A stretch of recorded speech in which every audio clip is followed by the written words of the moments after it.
మరో breaking news చూస్తున్నాం. ఆంధ్రప్రదేశ్ లో శాంతి భద్రతలు క్షీణించాయని వైసీపీ కార్యకర్తలను రాష్ట్రంలో బతకనీయటం లేదంటూ నిన్న వైసీపీ అధినేత జగన్ ఢిల్లీలోని జంతర్ మంతర్ వద్ద ధర్నా చేశారు. ఏపీలో ప్రజాస్వామ్యం కోని అవుతుందని ఆవేదన వ్యక్తం చేశారు. కాగా కాసేపటి క్రితం జగన్ ఢిల్లీ నుంచి గన్నవరం ఎయిర్పోర్ట్ కు చేరుకున్నారు. ఇక వైసీపీ నేతలు ఆయనకు ఘన స్వాగతం పలికారు.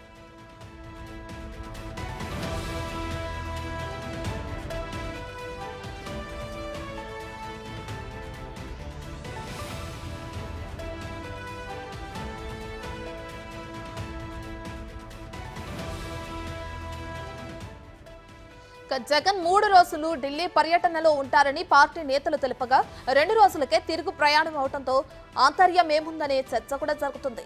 జగన్ ఢిల్లీలో ధర్నాను కూటమి నేతలు తీవ్రంగా వ్యతిరేకించారు. కేవలం మీడియా ప్రచారం కోసమే ధర్నా చేస్తున్నారని మండిపడ్డారు. ప్రభుత్వంపై బురద జల్లడాన్ని మానుకుని రాష్ట్ర సమస్యలపై చర్చించేందుకు అసెంబ్లీకి రావాలని డిమాండ్ చేశారు. ఈ నేపథ్యంలో జగన్ తిరిగి ఏపీకి వచ్చారని తెలుస్తోంది. అదే నిజమైతే నేడు అసెంబ్లీకి వెళ్తారా, ఓట్ అండ్ అకౌంట్ బడ్జెట్ సమావేశంలో పాల్గొంటారా అనే చర్చ మొదలైంది. రైట్, ఇదే అంశానికి సంబంధించి మరింత సమాచారాన్ని మా ప్రతినిధి శివ ఫోన్ ఇన్ అందిస్తారు.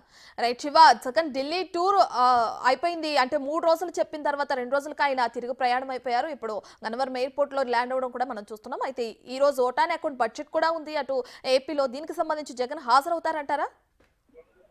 ప్రస్తుతానికైతే వైఎస్ఆర్సీపీ నేతలు ఎవరు కూడా అసెంబ్లీకి వచ్చే అవకాశాలు కనిపించట్లేదు.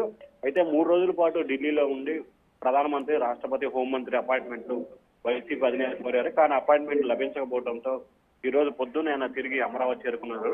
ఆయనతో పాటు ఆ పార్టీ ఎమ్మెల్యేలు, ఎమ్మెల్సీలు, ముఖ్యమైన నేతలంతా కూడా అమరావతి చేరుకున్నారు. ఈ రోజు ఏపీ కేబినెట్ భేటీ ఉంది. రేపు ఓట్ ఆన్ అకౌంట్ బడ్జెట్ పెట్టే అవకాశాలు కనిపిస్తున్నాయి. ఈ రోజు శ్వేతపత్రం అలాగే కేబినెట్ భేటీ ఉన్న నేపథ్యంలో కూడా ఓట్ ఆన్ అకౌంట్ బడ్జెట్ ని రేపు పెట్టాలని చెప్పి కూడా ప్రభుత్వం నిర్ణయం తీసుకుంది. ఈ నేపథ్యంలో వైఎస్ఆర్సీపీ ఎమ్మెల్యేలు కూడా ఎవరు కూడా అసెంబ్లీకి వచ్చే అవకాశాలు అయితే కనిపించట్లేదు. వాళ్ళు కావాలని అసెంబ్లీకి డుమ్మా కొట్టాలన్న ఉద్దేశంతో ఢిల్లీ పర్యటనకు వెళ్ళినట్టు కూడా టీడీపీ నేతలు ఆరోపణలు చేస్తున్నారు. ఆ ఆరోపణకు అనుగుణంగానే వారు వ్యవహరిస్తున్న తీరు కూడా అదే విధంగా కొనసాగుతోంది. రత్న.